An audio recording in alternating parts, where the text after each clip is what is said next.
In 2018, thousands of Google employees staged one of the biggest internal protests in Silicon Valley history. They demanded Google drop Project Maven, a Pentagon contract that used AI to analyze drone footage. Google caved. They canceled the contract. They published AI ethics principles. They told the world, "We will not build AI for weapons." That was 2018. On April 28, 2026, Google signed a classified deal with the Pentagon, allowing the Department of Defense to use Google's AI on classified military systems for any lawful government purpose. And this time, Google cannot block or veto how the technology is actually used. The 180-degree reversal took 8 years, and the 600 employees who protested it, they were ignored. Let's start with what we know, which, given that this is a classified agreement, is deliberately limited. According to Bloomberg's reporting, Google signed a deal on April 28th allowing the Pentagon to deploy Google's AI models within classified military environments. The contract language specifies that the technology can be used for any lawful government purpose. That phrase is doing a lot of heavy lifting. Any lawful government purpose is about as broad as legal language gets. It doesn't say logistics. It doesn't say cybersecurity defense. It doesn't say administrative tasks. It says any lawful purpose. That includes intelligence analysis, surveillance, mission planning, targeting support, and anything else the Pentagon decides falls under the law. And here's the part that should make you sit up.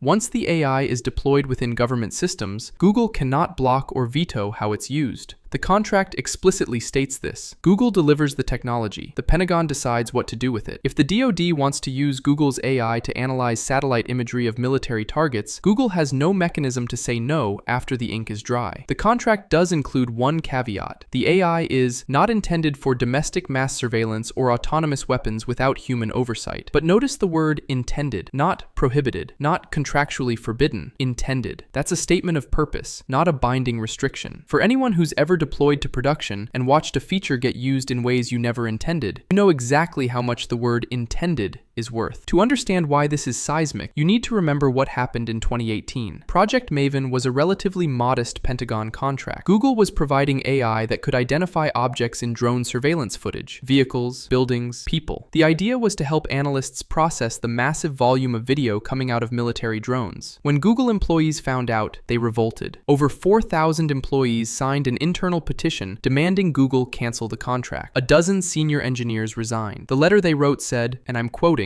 "We believe that Google should not be in the business of war." Google's leadership buckled. In June 2018, they announced they would not renew the Maven contract. Weeks later, they published their AI principles, a set of guidelines that explicitly stated Google would not design AI for weapons or technologies that cause or are likely to cause overall harm. It was held up as a landmark moment. The employees won. Ethics won. The story became a case study in corporate accountability. 8 years later, that story is dead. 600 Google employees signed a letter opposing this new Pentagon deal. Management acknowledged the letter. Then they signed the deal anyway. No town hall, no ethics review made public, no AI principles update, just a signature on a classified contract. The difference between 2018 and 2026? In 2018, Google didn't need the Pentagon. Search advertising was printing money. In 2026, Google Cloud is in an existential fight with AWS and Azure for government contracts worth hundreds of billions of dollars. And the Pentagon is the single biggest customer in that market. Money didn't just talk, it gave a classified briefing. Google isn't the first to cross this line, they're the last. OpenAI signed a similar Pentagon arrangement in early 2025. The company that was founded with the explicit mission of ensuring AI benefits all of humanity now has its models running inside military systems. When reporters asked about it, OpenAI said their AI was being used for administrative and analytical tasks. They declined to specify what analytical meant. Elon Musk's xAI signed their Pentagon deal in late 2025. Musk, who has publicly criticized military AI and warned about autonomous weapons, apparently decided that government contracts are different when it's your company getting paid. Microsoft has had deep Pentagon ties for years through Azure Government. Amazon Web Services holds the original Jedi contract successor. Palantir has been embedded in military intelligence since its founding. Google was the last major holdout, the last company that could credibly claim it drew a line between its AI and military applications. That line no longer exists. And this matters beyond symbolism. When every major AI company is supplying the military, there's no competitive pressure to be the ethical option. There's no market incentive to say no. The entire industry has collectively decided that military AI is just another revenue stream. The 2018 Google walkout proved that employees could change corporate behavior through collective action. The 2026 Google deal proves that it only works when the company can afford to listen. Let's zoom out. We're living through the fastest military AI integration in history. The Pentagon's autonomous warfare budget just hit $54.6 billion, a 24,000% increase from 5 years ago. Every branch of the military is racing to deploy AI for everything from logistics to electronic warfare to autonomous drones. And the AI powering these systems isn't some separate military-grade technology. It's the same AI you use every day. It's the same models that power Google Search, Google Translate, Google Photos, the same architecture, the same training data, the same company. That creates a strange new reality.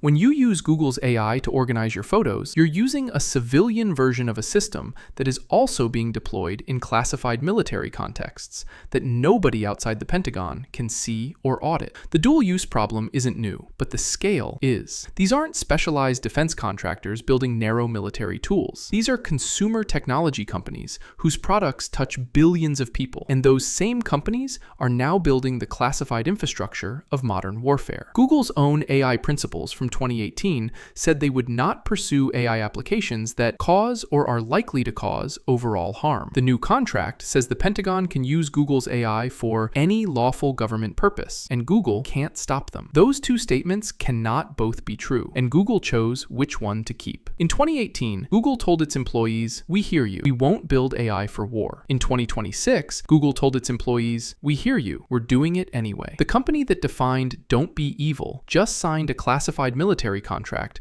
with no veto power over how its own AI gets used. 600 people inside the company objected. It changed nothing. If you want to stay on top of what's actually happening at the intersection of AI, power, and the companies that control both, subscribe. We break this down every day. I'll see you tomorrow.